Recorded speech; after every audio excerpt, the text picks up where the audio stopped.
can't think of a better way to start Passion Week than through a witness from somebody who has felt the passion of God. Passion just means God's emotional, spiritual involvement in your life. And Mike's going to speak about how that's been moving in his life throughout his life. So thank you, Mike. Well, actually, I'd like to thank the gathering for letting me talk today. Amen. It's been a long journey. It's 50 years, actually. I don't like to admit that. I do want to know whoever closed the door and wouldn't let me out, so I had to do this. Because I appreciate it. It makes me have to do this. A little background. I was born Catholic, baptized Catholic, and even from an early age, I never quite understood the whole Catholic thing, the whole ritual, the whole everything. To me, this was the Adventures of Tom Sawyer. This was the Adventures of Buckaroo Banzai. It was a story. That's all it was to me. It didn't mean anything. Even when I went to CCD, I was like, there's got to be more than just this and structure and all that. So as I got older, I went away. I walked away when I got to my teenage years, and I got a car, and I learned to drive, and my parents said, well, you drive yourself to church. Well, I never quite made it there. And I do believe that God was looking out for me because he didn't want me to get in trouble. Because my dad and mom were very Catholic, and I knew that I was really pushing the buttons there. Eventually I got married in a Catholic church. I had a son that was cold blue within 24 hours of being born. It was a very rough time. I did not think about God or anything else. All I thought about was, I got to take care of, would eventually be my ex-wife. I got to take care of all this. I got all this to take care of. I never prayed. I know that my family prayed. I know that my mother, my in-laws, everybody prayed for my son, but one person that didn't was me. I had too much going on to take that moment to pray. But then, 3 o'clock in the morning, on the third day that I was told he'd be at the hospital 14 to 21 days. And on the third day, I was awoken, I don't know, again, something prodded me to wake up in the middle of the night. And I called the hospital. And in those days, you could call and they'd immediately tell you what you needed to know. And the nurse told me, and she goes, well, I just checked them and the numbers. I go, well, check again. I want to know.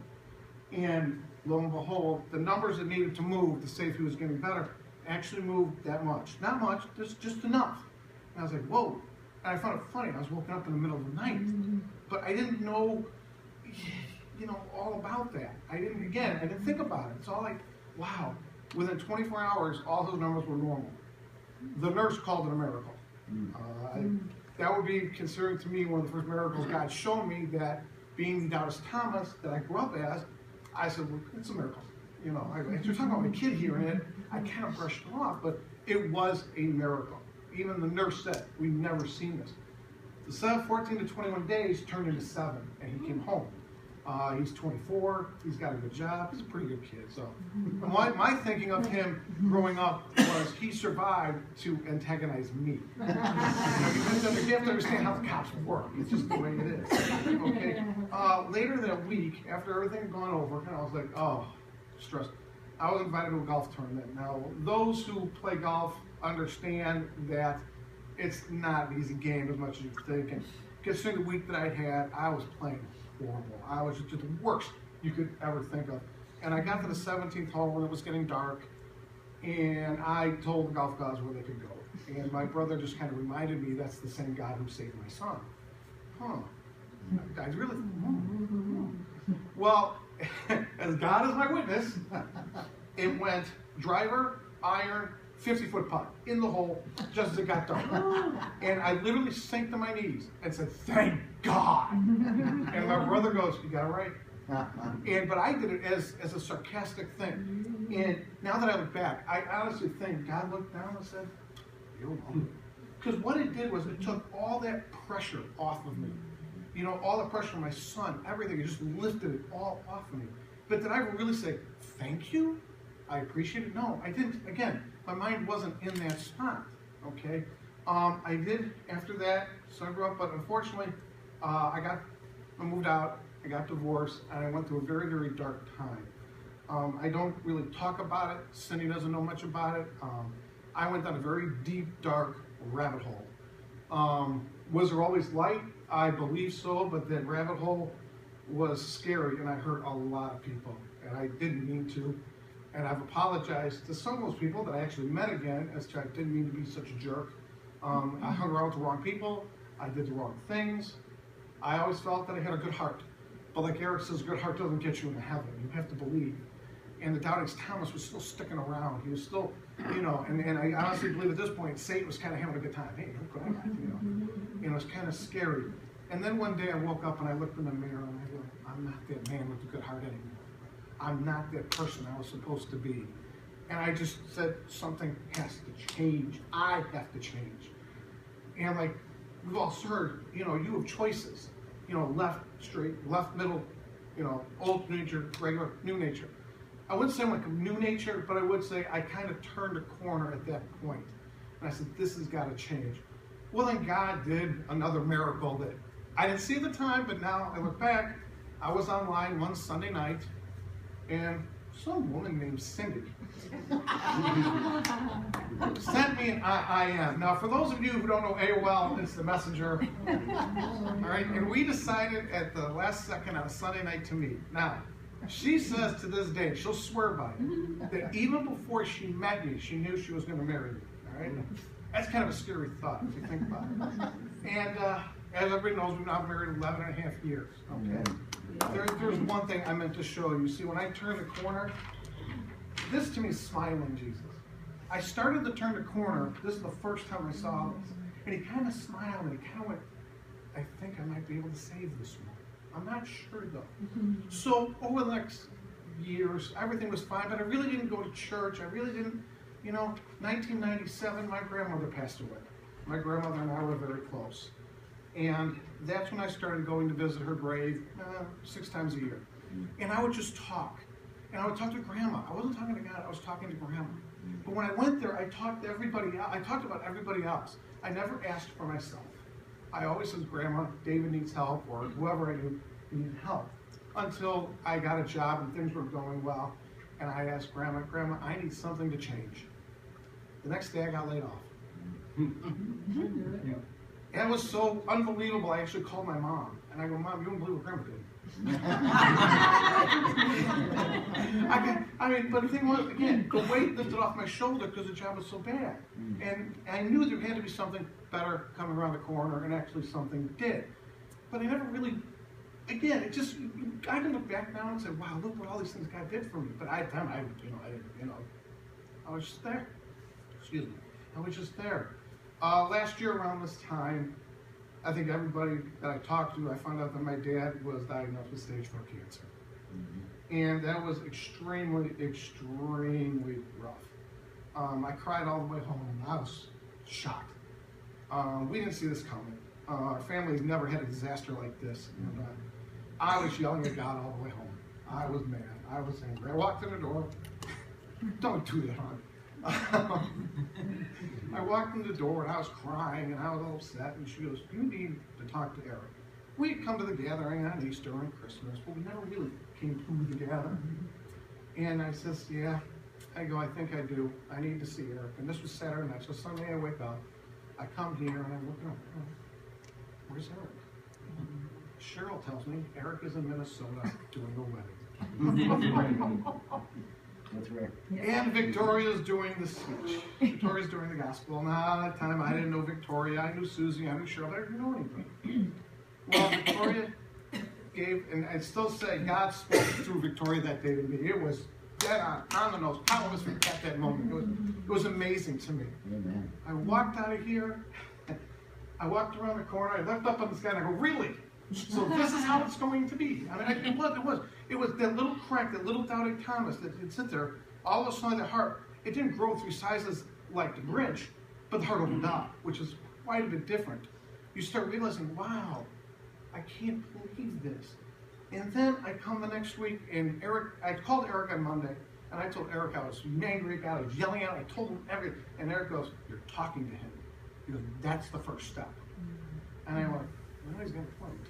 And really, you had a great point. And I says, wow, I'm like, oh, this is really heavy on me. Because I never really allowed anybody in. I mean, my wife, yeah, but I never really let God in. I just got so hardened and so, well, doubting Thomas is the right word? I don't know what to call it. you know, so I was very lucky that Victoria was there to give that speech. And over the next 2 weeks, Eric and I think Ray talked, and both of them hit, you know, it was like hitting a nail on the head every time I came in here. And I'm like, okay, I get the point. I understand what you're trying to tell me. I'm doing the best to let you in. And I actually did let him in. And it's so funny how when you let him in, how things change. Unfortunately, my wife's cat had to be put down. She was sick. And on the same day, I get a phone call from my brothers. You need to meet the new caretaker. We're hiring a caretaker. What do? And after sitting, I discussed it because I know she was hurting. And I you know, of course, she's my wife. No, you got to take care of your dad. So I go out there, and I walk in the door, and I turn the corner, and she looks at me, and I look at her. And we dated for a few years. And it was scary because the relationship ended badly. We hired her, which was kind of scary, but when you think about it, you know, she knew my parents. I figured she'd be the right person. But then, 2 weeks later, after Cindy had lost her cat, I get a call from her name was Chris, and she goes, you know, Mike, I got a client who has 2 cats who need a home. And I go, no, really? She goes, no, I'm serious. I go, okay. Now, mind you, I had said to her, no animals for 6 months. I want a nice house, quiet house. So I go home, and I tell Cindy, you know, I got Chris's 2 cats. He says, you know, I don't know if I'm ready. And me being the one who didn't want them, said, hon, we're getting the 2 cats. You need that. And we now have the 2 cats, and everything's worked out well. And Cindy reminded me last week, I made a comment when the other 2 were alive that didn't like me, and said, I really want 2 cats that like me. We actually have 2 cats that actually like me. So again, God saw Cindy in pain, turned around and says, you know what, Mike, I'm going to help her out. I'm going to get her those pets that she needs. Because she loves it when the cats come running to her at the door. It brightens her day, and she's smiling and everything. I says, God provided her, made her happy. And I'm like, wow, but it's amazing, because now my heart's changed. Look what can happen. Well, lo and behold, my dad did pass 6 months afterwards, okay? But God really did help me through that. I was very sure. I understood. It took me a while to understand. But my dad had a cross he had to bear before he had to go. And my dad did cross that. The other thing that I've seen, my wife was miserable at her job. Just horribly miserable. And I've never seen her so upset coming home. You don't come home from your job upset. And I don't think anybody wants to do that at any point. Lo and behold, she goes on the internet Sunday night. Next thing you know, next day, she's hired by Aramark to work at St. Charles North. St. Charles North. Well, it's 2 of them. I got mixed up. And I was like, at that time, I told her, I didn't come here. I did go to my grandmother's grave, and I thanked God. But I didn't thank Grandma this time. I thanked God. I said, God really, really helped in turning things around. And he not only turned it down in Thomas, he goes, I'm going to show you, Mike, these are the wonders that can happen if you just believe that I can help. And I do now ask for his help. When we went, the book club, okay, the book club was very important to me, because the book club had 2 paths. We read the book, Dinner with a Perfect Stranger. This is my autobiography. It really is. Eric was there, and there's one passage in it, because sometimes you need something to just snap you out of it, make you realize, wow, look at this. And this passage is kind of tough. So, gotta get it in there. I gotta find it here. Okay, what did it take for the son to return to the father who loved him? I answered him in monotone, listless voice, for life to get really bad. So what? Sometimes it takes deep hurts for people to feel the need for God. And that's God's plan. That's what God is willing to use in a broken world. Your dad's pain drove him to me. And without that wound in your heart, and the man's name was Nick. Nick, you wouldn't be sitting here talking with me either. Well, that's true. With my dad's cancer, it led me back to God. Now, do I think he got cancer from that? No, I don't. Okay? But it was a door for me to realize what the things that he's done. The other thing that really has helped, and this is from Ray. Ray doesn't even know he did it because he wasn't here. Okay? He finds slides to put up on that every week. Okay? And this is the actual thing I wrote it down. And I read this whenever I start losing things a little bit, and it says, sometimes God doesn't change your start over. Sometimes God doesn't change your situation because he's trying to change your heart. And you know what? When you change your heart and it starts filling up with belief, and it starts filling up with the Holy Spirit and the God, you do, as Eric would say, you do more things towards the new nature than you stay neutral or go to the old nature. Okay? My son is a little agnostic. And I've been able to talk to him a little bit about that. And it's kind of neat how he's gone from no God to, well, I don't know. And I says, son, think about it this way. And my argument ends on the same statement every time. What if you're wrong? Because he is wrong. And I tell him that. I now have a situation with my sister. My sister is, I would say, atheist. Wouldn't you agree? I mean, the way we've read this, it's very sad. She's very, very, very angry. And I don't know why. Something's happened. I don't know what I can do about it, but I'm going to try to do something about it. Because I know she's hurting. And I'm praying to God that, she will eventually find the light and everything else. So in short, that's a short version of my story. This now is the Bible. It's no longer the adventures of Jesus in Jerusalem.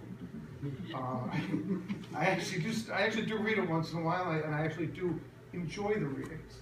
It's something that I hold very dear. In fact, this is my son's Bible. He just didn't read that. So, but anyway, the other thing, this guy right here, well, you know how you have that moment where you just fear? My son decided to go parachuting on his birthday. And he invited myself along, and my nephew was born on the same day. On the way there, I got caught by a train, got stuck behind an accident, got stuck behind a parade in Barrington. Well, I let off a tirade like you would not believe. And you talk about old nature coming back? This was a tirade beyond tirade. And I get there, and I'm calmed down now, and at 7,000 feet, I realize what I said. and I'm like, this may not have been a good idea. But as I jump off the plane, I do remember what I said. I do remember the things that I said, and I will never repeat them. I promise you, I'll never repeat them. Parachute opens, and I'm like, oh, okay, good. We're coming down, and we're coming down a little fast. And we hit the ground, and I bounced. And I'm a pretty heavy guy to go bouncing around the thing. And it didn't take me till about maybe 3 months ago, because I had gone to the old nature at one time. He showed up. Yeah, this is what you get. You stop. No more doing that, Mike. And it wasn't a belly laugh. It was a chuckle. It seemed like, because I bruised my tailbone, and that was God spanking me for that one little minute. And I think he had every right to. I deserved it for what I said. I'm embarrassed about what I said, But I look at that and he just goes, yeah, okay, Mike, this is what you get. And the funny thing is, the guy, I tandem, obviously. The guy goes, we usually have a tailwind right at the end. We go up. Yeah, I know who got rid of the tailwind. And I did deserve it, But again, I really think that was God again showing me that I am listening to you. I am hearing you. You can't continue to, I go back to the dark path. It was very sad. Like I said, I hurt too many people in too short of a time. And I can't never go up to everybody that I hurt and say, I'm sorry. But I can say to God, I am sorry. And I agree with Eric. I go, when I die, this is not all, this is not about going to eternal life or anything, but I do want Jesus as my lawyer when I walk up there and say, this man, as bad as he had gotten, as deep as he had gone, I thought I finally realized something. As much as I had given up on God, he never gave up on me. And he gave me every opportunity to come back. And when I finally came back, I make it bad. He looked down at Satan, and he had this little look and goes, you can't have him. And I'm very proud of that. I didn't go down that path. It was very easy. There were many times that he could have abandoned me. He could have taken me out, just like that, for the crazy things that I did. But he never did. But I'd like to end from this book. This book is Victoria, I have to tell you, this is my Bible. This is unbelievable. That I've read it twice, and it really does speak to it speaks to me, because, like I said, anybody reads it, it's my autobiography. I don't think the guy's name's Nick. It's my autobiography. All right, but this is the last I am not spoiling the story, I want to let you know that. But this is the last comment. It says, here I am. I stand at the door and knock. If anyone hears my voice and opens the door, I will come in him, and I will dine with him, and he will with me. And I will tell you, when I go to my grandmother's grave, which I still do about 3-4 times a year, God and I dine, and we talk. I may not hear him, but we talk, and I know he hears me. And I would like to thank the gathering for letting me speak today and tell you about my journey. My journey is a continuing journey. I'm not a changed man, I'm a changing man. This is something that will never end. This is something that will continue, because every day is growing. Every day you're growing. Every day you're learning more. You know, it's a very hard journey. It's easy to go old nature and go, no, it's a very, very, very tough journey. I'm beginning to realize that. My mom has Alzheimer's. I do get angry at God with that, but I realize there's got to be a reason. You know, my dad dying, my mom having Alzheimer's, my family has actually gotten close. Something we haven't done in years. We're learning to handle, like I say, we're learning to handle tragedy, which is something we're not used to. We're just used to happy-go-lucky, go along. But I do thank God every day. I mean, I have a picture of my dad at work, and I say good morning every morning. When you were in the hospital, I tell my dad, you know, look out for Ray, make sure he's doing okay. You know, and I make sure, you know, I go to grandma and say, hey, you know, Ray, and so you to me are also that. You know, how sick you were. And I think it's fantastic. I think it's just something we all should look at. Ray's a living miracle. I mean, think about everything he went through, he's still there. You know, it just, these are the things that I look at and go, God, Michael, look at all the things that you see. And it's opened my eyes ever since that one day I was told that my dad had got cancer. You know?